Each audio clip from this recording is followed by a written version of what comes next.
So good morning and welcome. It's wonderful to see new faces. And if you are new, please come back. So we begin these talks by first of all taking refuge. And if you're not Buddhist, if this it's not comfortable for you, no problem. Just make your intention that you want, as a result of such activity, to be of benefit to yourself and other beings. Otherwise, we'll say the refuge prayer together. And we'll say it in English. It's on the little cards we have. So if you want, pull out the card, and we'll say this together, the refuge prayer. And we'll say it 3 times. In the Buddha, the Dharma, an assembly most excellent, I take refuge until I reach enlightenment. By the merit of generosity and other good deeds, may I achieve enlightenment for the sake of all beings. In the Buddha, the Dharma, and the assembly most excellent, I take refuge until I reach enlightenment. By the merit of generosity and other good deeds, may I achieve enlightenment for the sake of all beings. In the Buddha, the Dharma, and the assembly most excellent, I take refuge until I reach enlightenment. By the merit of generosity and other good deeds, may I achieve enlightenment for the sake of all beings. Thank you.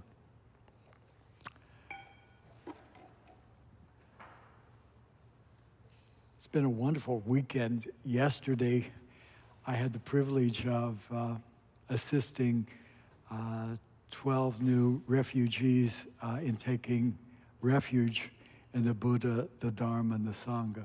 So I'm sort of high off that. It feels really good to have done that. So today what I wanted to talk about is about generosity. Originally, I had a talk that was going to be based on the Jewel Ornament of Liberation, which is a great book, particularly for beginners to go through. But then halfway through my writing of the talk, I said, no, I'm not going to do that. I've already done it. If you want to read about, if you want to listen to the talk about generosity based upon this book, it's on YouTube and you're welcome to go to it. But I decided, based upon some events in my life, to do a slightly different version of that same talk on generosity. And I'm calling it the three-step approach to generosity in an age of greed. That's a fancy title, and it sounds good. Maybe it gets your interest. But before I do that, I'm going to give you the definition from the Jewel Ornament of Liberation from Gampopa. It's infallible in terms of what it says. It's good to hear it. And his definition is that generosity is the practice of giving fully without attachment. That's all we'll take from this book. And it's enough. It's huge. Generosity is being able to give fully and without any attachment. Any attachment here means I'm not considering myself, I'm not considering what I'm giving, and I'm not biased in whom I'm giving it to. So that's Gampopa's definition.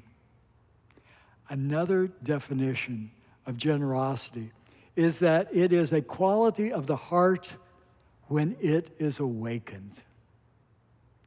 To be generous is to be awakened. It arises out of a sense that we are connected to one another. I mean, just going up to somebody you didn't know before and you said hello, you recognize your connection. An enlightened heart wants to connect to other people. They want to care for one another. In fact, the fullness of our Buddhist practice is based upon the intention and the willingness to express that generosity. The mark of an awakening being is a generosity expressed in love and kindness to everybody we encounter, whomever they are. Lama Gather is really interested in brain research as it relates to practice. There was a whole series of talks that were given recently on the relationship between what they're finding in brain research and our own practice. And what all those studies seem to indicate is that generosity and happiness go hand in hand. They really go hand in hand. When we perform a simple act of generosity, that generosity generates feelings of well-being. I mean, just saying hello to somebody you don't know. They say when that happens, there's these little I'm not a neurologist, but these neurological pathways light up that are centered on happiness. So generosity and our happiness go hand in hand, and our well-being.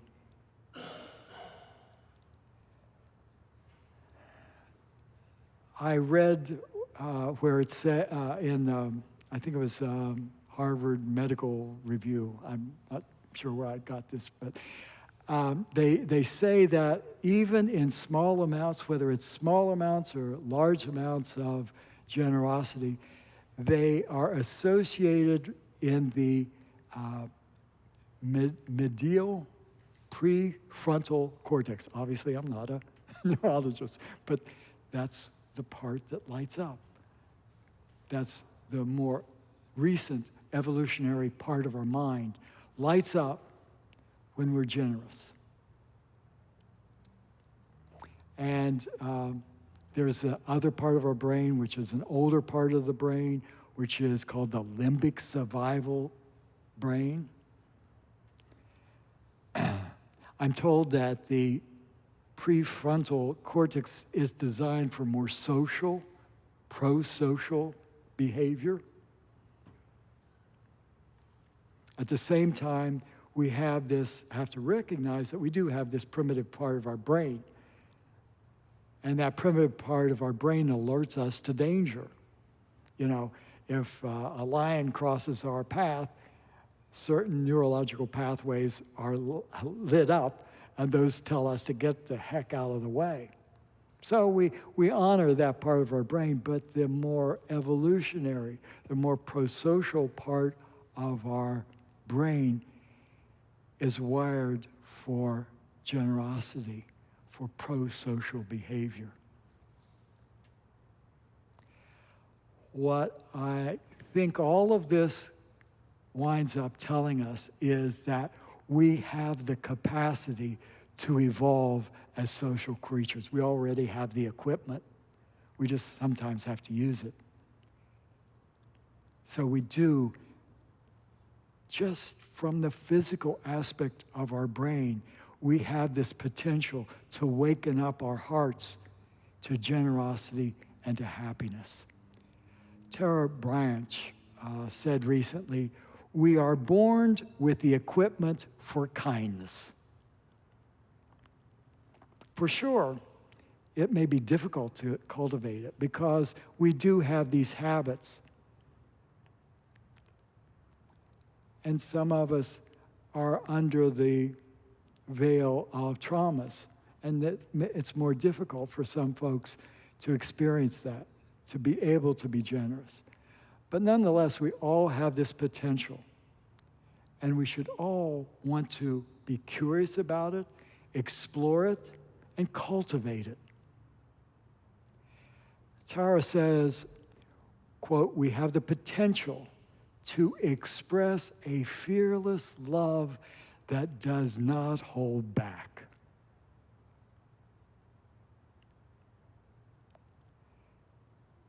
Think of a truly happy person in your life right now. Think about them. Imagine who they are.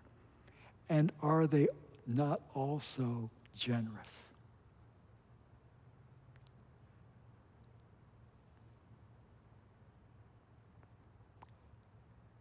Truly happy people are generous.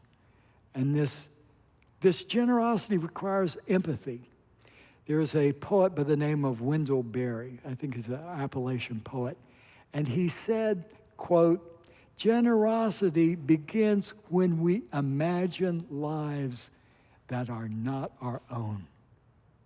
So today, just going up to someone you never met before and being generous with a kind smile and saying good morning is imagining lives that is not your own. Or again, Pema Chodron, she said, some people, we have to imagine people not at the margins, but as in kinship with them.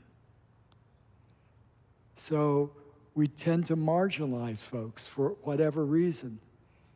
And generosity requires us to take them in from the margins and see them as our kin. Not always easy, is it? It's not always easy. And why? When we block and distance ourselves from that generosity, when that happens, what we need to do is to visit the shadow within ourselves, the dark side of ourselves. So here I am being ungenerous. Question to ask is why? And where we find the answer to that question is in that dark side of ourselves. As Carl Jung has said, experiencing our dark side is difficult and therefore not very popular. If we are feeling blocked and unable to experience the happiness of generosity, what can we do? Well, Tara Brach proposes a three-step approach, a three-step process. When we look at this dark side, we see a mind that is entertaining personal agendas that get in the way of generosity.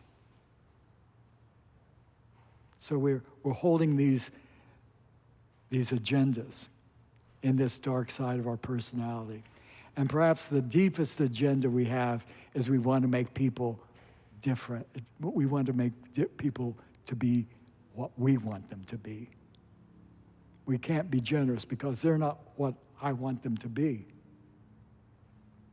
That's a hidden agenda. And so what we do, instead of being generous in that situation, we try to manipulate them around to being what we want them to be, or we think they should be.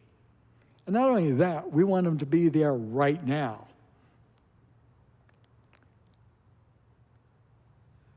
And that sort of attitude leads to aggressive, harmful action based upon our manipulation and our wanting them to be other than they are, and that's not generosity. And that attitude, whether or not it does violence to that person, keeps that person at a distance because we have this agenda. So if we want to become more generous, we first of all have to recognize our feelings of grasping, wanting our way, wanting our agenda to be followed. That's the dark side we sometimes have to face when we are not wanting to be generous to other people. And that kind of thing most often occurs with the people we're closest to. The spouse that for 20 years does X, Y, or Z, and gee, I wish they'd do something different. Instead of being generous and saying, that's just the way they are. I honor that. It keeps us from being generous. Our own self keeps us from being generous because we want things our way. Pretty tragic.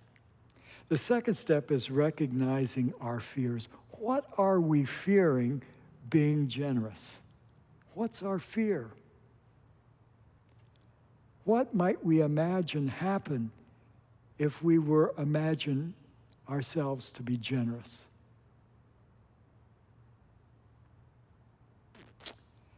And often the response is, this generosity is going to drain me. If I give a little, I'm going to have to give ever so much more. I don't want to do that. I'm not ready to do that. There's the feeling that if I'm generous, I'll be overwhelmed.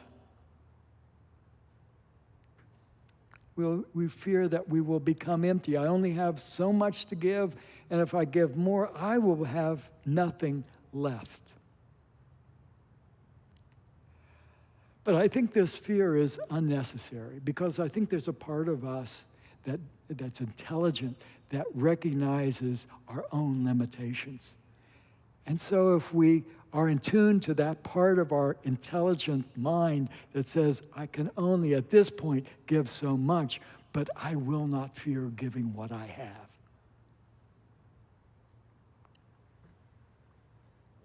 The fact is, being generous is not practicing idiot compassion. Idiot compassion is basically enabling bad behavior.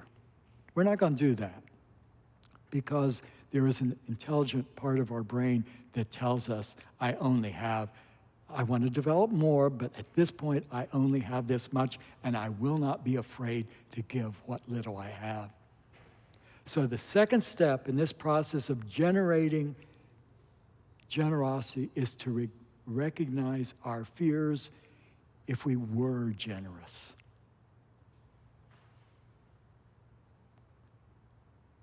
And we have to look at our own particular circumstances to see where that fear is playing a role in our lack of generosity. Then there's the third step. And it can happen very quickly. And the third step is take the risk. Just go ahead, take the risk, jump in, do it. And often, to our amazement, we can be transformed by a strange alchemy that act produces, that act of generosity produces in us. The neurons in our brain light up. That happy place lights up just because we've been generous in a moment. And because we feel happy about being generous. And because we feel happy because we've been generous, we want to repeat it. And if we repeat it, it starts becoming a habit. And if it becomes a habit, it can become a part of our character. And eventually it can be something spontaneous. And we can give to everybody. Now, I'm not there yet. And probably you aren't either. But that's the goal, to be able to be spontaneous in our practice of the virtue of being generous. And what we start to recognize, it's natural. It just becomes a part of us. And so what is at this point sort of a hidden potential, if we take the risk, can become spontaneous practice of virtue.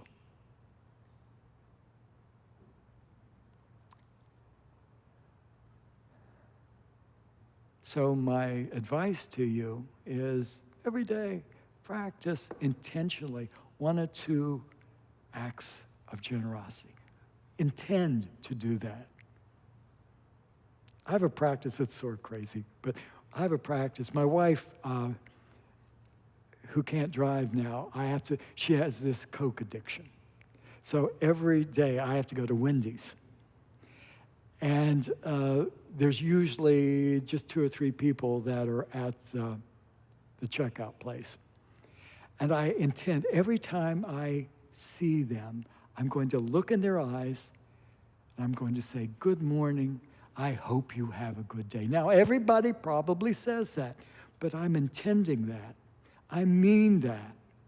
That's an intentional act of generosity. Everybody can do that here if you go by Wendy's or any other place. Check out at Kroger's. I don't care.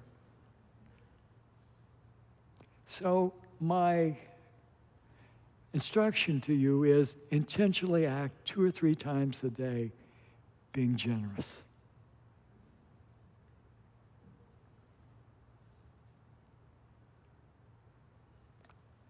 And what we begin to recognize, it really takes very little to do that.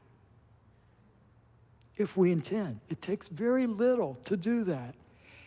I don't know what's happening in that checkout person's mind, but I'm thinking maybe their neurons and their pathways are also lighting up with some happiness. And let's think of it this way. And she passes that on to somebody else, the world lights up.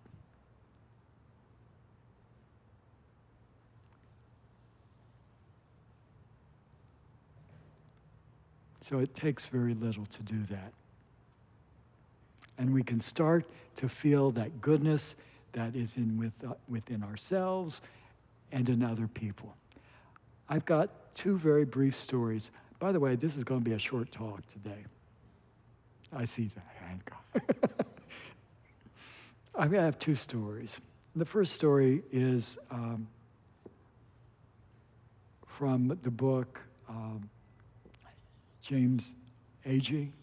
He was an American journalist. He died in 1955, and he wrote, "Let Us Praise Famous Men." And in that book, he went as a sort of in the era of the Depression in the late or middle 30s, and he went to sharecroppers in Alabama and basically told their stories.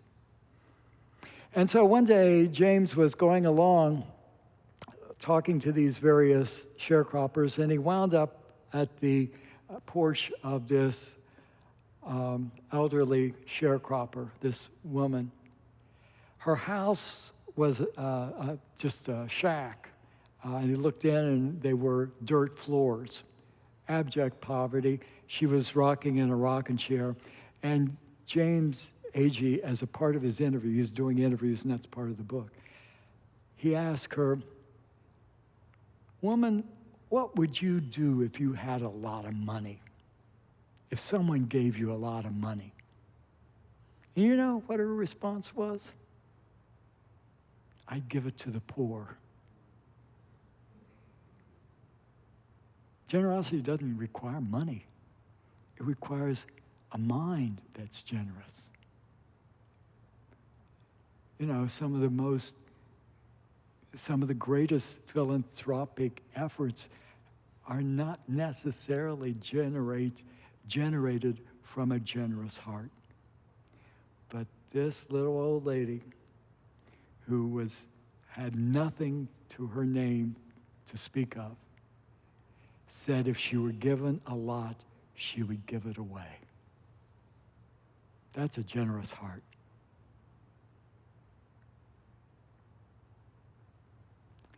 So again, a generous heart, you all have it. You don't have to have money to do it. It's possible for all of us. So again, Tara Branch is saying, we are born with the equipment for generosity. As Wendell Berry says, generosity begins when we can imagine lives that are not on that little old lady who wasn't borne down by her poverty, was actually realizing the lives of other people who were poor as her or poorer. And as Pema Chodron says, we become generous when we see people not at the margins, but in kinship with them. I'm going to tell you another story. And it's about a fella, I'm a spiritual friend of his and have been since he took refuge some 2 years ago. And he struggled with this idea of being generous.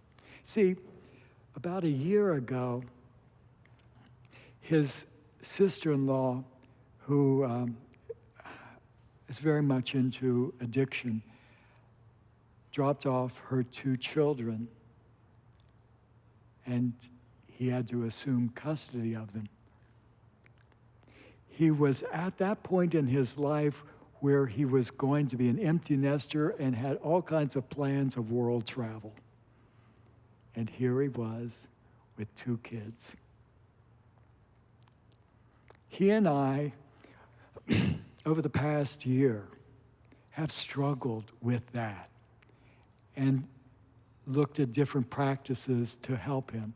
We went through the book called A Great Path of Awakening, which gives us some ways to get into compassion and love, but he still struggled because he's a human being. He struggled. He struggled with the resentment, anger, and maybe at times bordering on hatred for his sister-in-law, for what she had done. His plans were a mess. And I don't think he showed any unkindness to his children, to these children, to his niece and nephew, but I think he felt some resentment, and it probably showed at different times.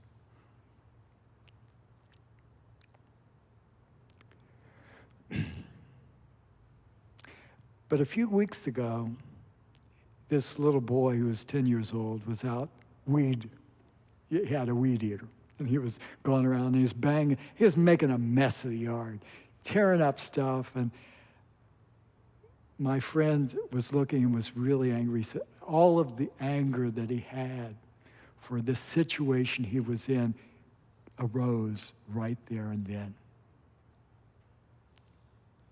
And all of a sudden, because of the spiritual work he had done,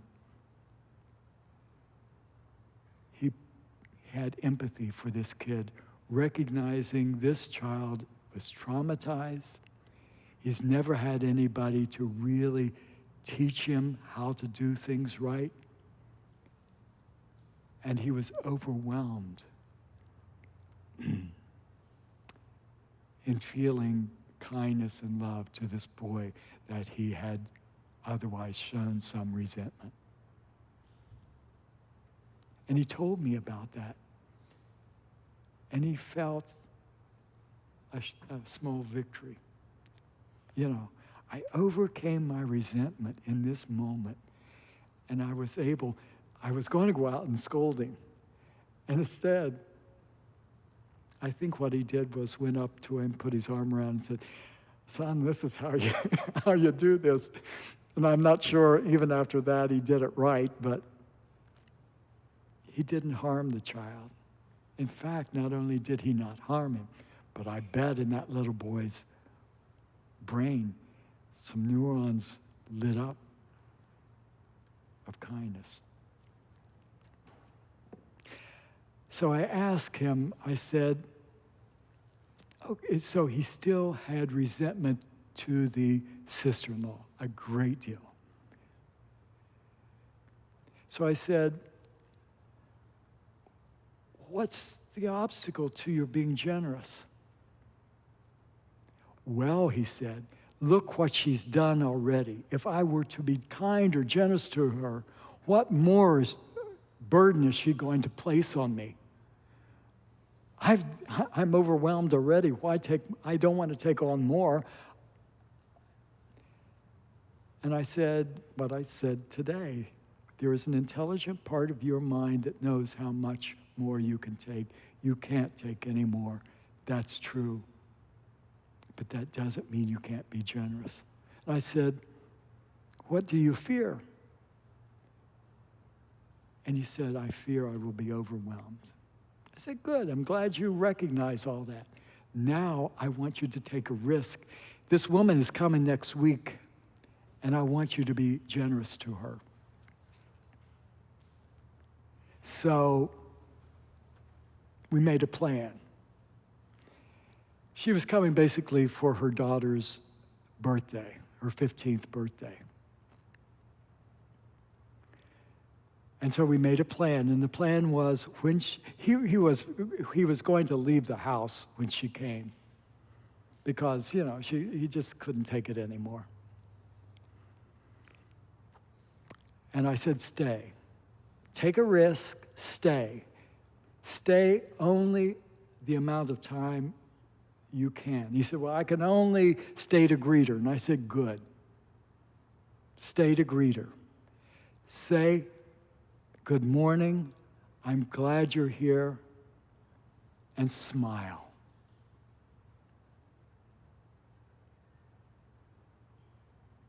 So yesterday, he sent me a note. And he said, good morning. She showed up. I smiled and said, good morning. And she smiled and said, good morning. She looks terrible. And my initial feelings are that I'm the responsible one here. And by my generosity, I feel like I've got my power back. He felt, because of his lack of generosity, powerless. In fact, he told me there were times he would go into his room, lock the door, and just lay down exhausted, thinking because of his resentment, his anger, and so forth. But he said, as a result of that generous act, he got his power back. Does that make sense? Yeah. Resentment is a horrible companion to live with. Anger and all that's really a burden. And so in that moment of generosity, he was able to lay down that burden. Pretty beautiful. By the way, my friend is not perfect. He's still working on this. And he could only stay for a certain amount of time. But he wasn't going to be there at all. And perhaps that little light that he may have placed in that addicted woman's mind might be the very light that leads her eventually to recovery. Who knows? I did say to him later, I said, your good morning expresses a generous heart.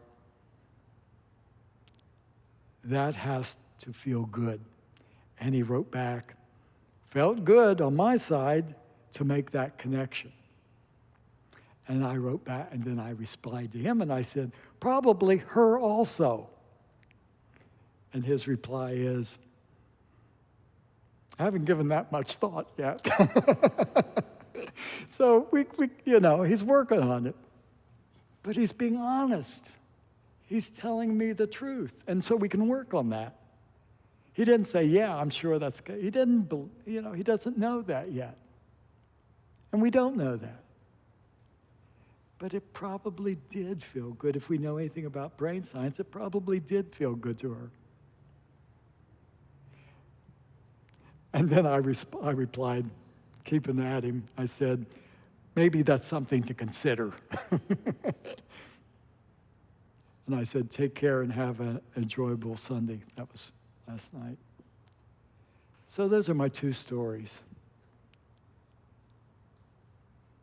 Generosity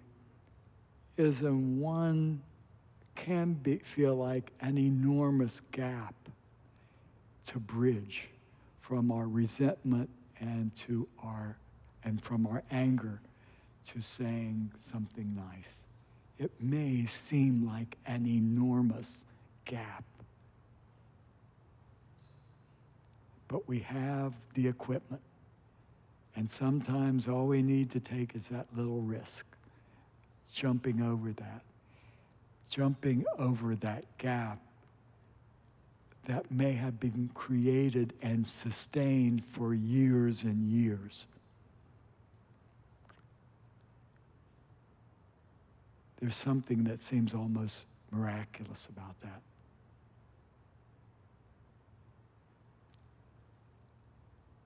We are born with the equipment for generosity.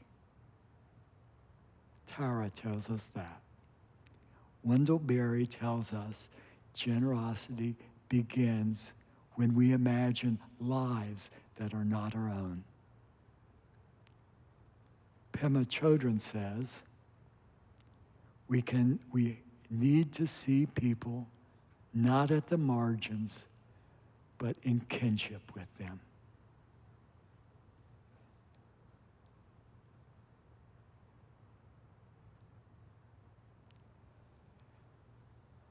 So,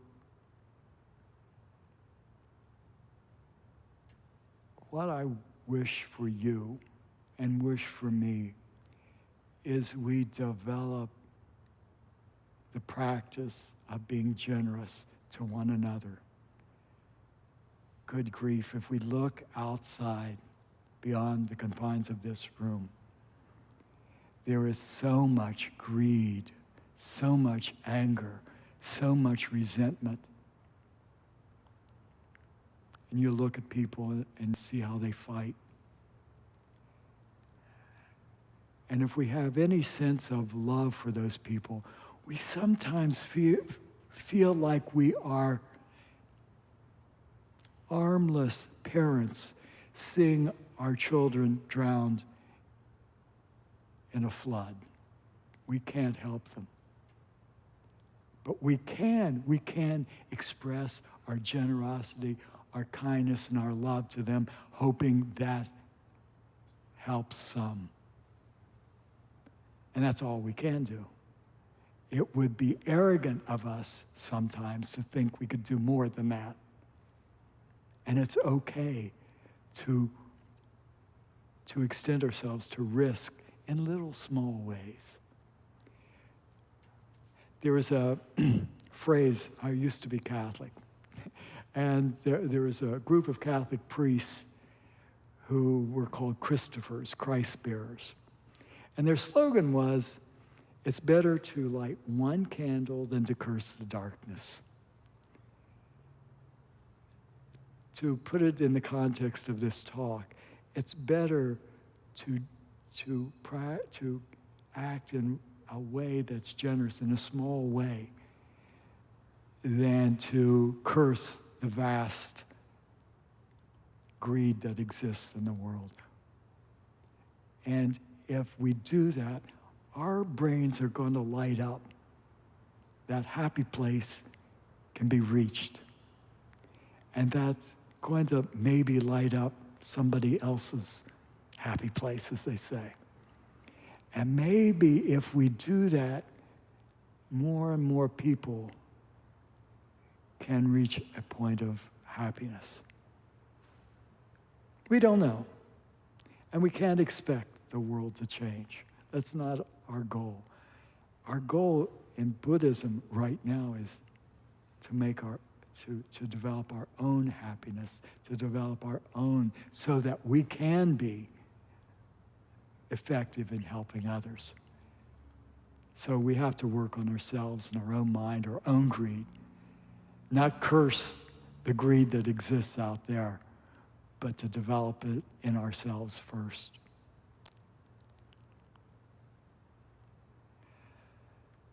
So let's just sit for a moment, thinking about, maybe contemplating the idea. Contemplation is different than meditation. In meditation, we don't have thoughts. In contemplation, we can take a thought. And I want you to take the thought of generosity, roll it around in your mind, and see how this talk might be important to your own life. So let's just take a moment to do that, to contemplate generosity. Who do I need to be generous to? Think of that person or persons. Who do I need to be generous to?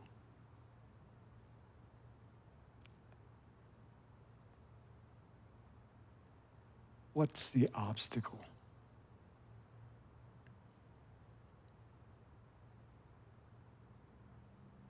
What are you afraid of?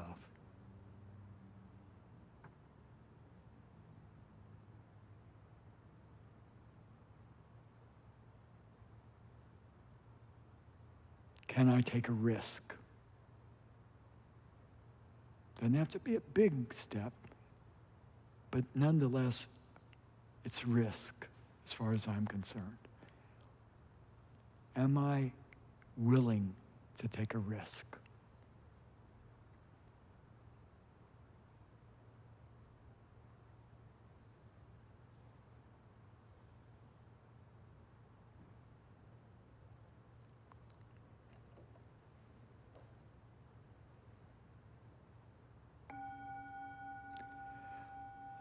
I told you it's going to be a short talk, under 45 minutes, which is good for me. I'm usually going over. So, anybody have any thoughts, comments, questions, curiosities, whatever, related to generosity or anything else?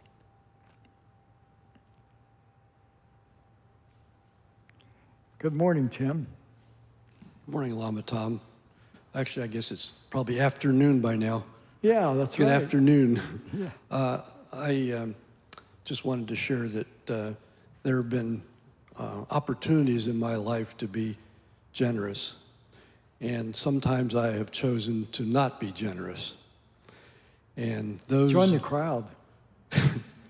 But those opportunities, or those lost opportunities, have stuck with me, and have made me unhappy at times, just in reflecting at how I had shortchanged or just, whatever the situation was, and the times when I'm generous, I mean, it vanishes, I'm not, it doesn't weigh on me or buoy me up or anything. It's those negative moments, those lack of generosity that is just a suffering. It is absolutely a suffering for me. Absolutely. Yeah.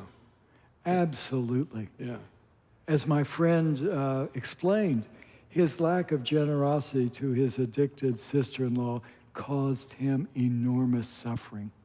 Right. Not to say what it did for his sister-in-law, but in all respects, it causes a great deal of unhappiness. Yeah.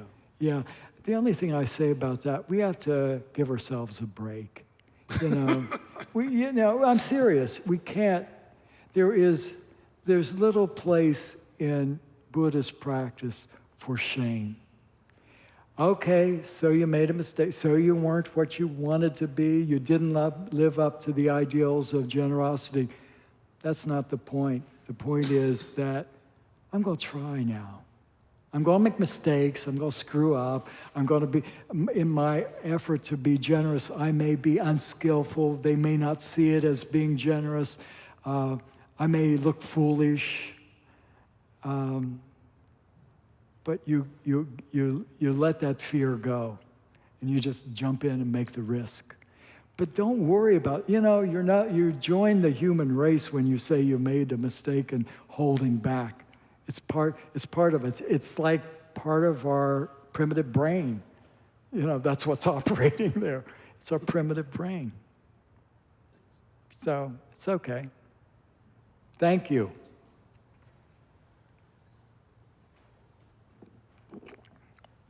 Good morning. Good morning. When I feel generous. Yeah, I'm really hard of hearing too, so speak loud and slowly. I find that when I'm feeling generous, I'm feeling full. I have so much, it's easy for me to give, whether it's money or time or anything. it's like it's not hard, it's not a try, it's just naturally flows out of me. When I'm not connected to generosity, I'm always feeling scared. I don't have enough. How can I give what I don't have enough of?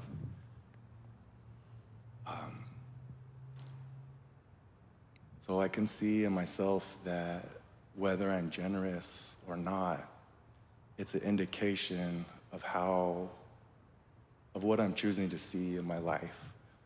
Yeah, what?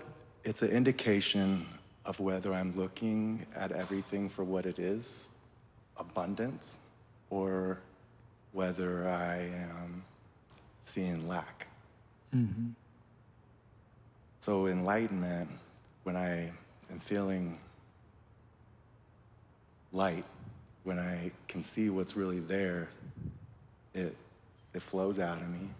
And when I'm in darkness, where I can't see what I have, it doesn't flow out of me. Mm-hmm.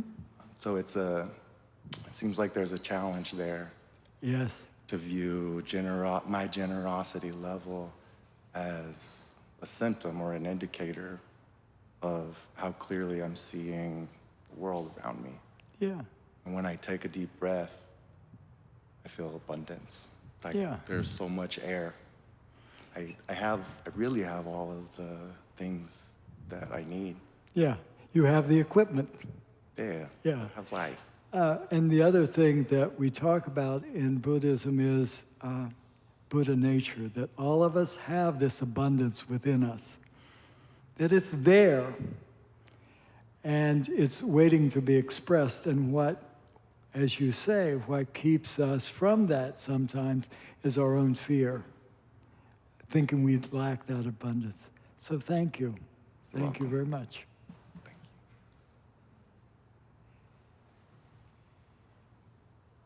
you. Anyone else? Okay, we're going to wind up early. I want you to enjoy the rest of Sunday. First of all, I want to thank you for being here this morning. It's a beautiful day, so go out and enjoy it. And as I said, mindfully practice generosity 2 or 3 times in the day. See what it does for you, and also see what it does for other people. So we'll wind up with dedication of merit. And that's on the back side of this. So the merit we're talking about here is what we gain from a Dharma talk, hopefully, is a more open heart, a more willingness to go on the path of kindness, love, and generosity. And so we gain that ability, which we call merit, through our listening to Dharma talk, but more importantly, by putting it into practice. So that could be my friend again. No, it isn't. So anyway, dedication of merit. By this merit, may all attain omniscience. May it defeat the enemy, wrongdoing. From the stormy waves of birth, old age, sickness, and death, from the ocean of samsara, may I free all beings. The courageous Manjushri, who knows everything as it is, Samantabhadra, who also knows in the same way, and all the bodhisattvas, that I may follow in their path, I completely dedicate all this virtue. So go out there and do some generosity. Thank you.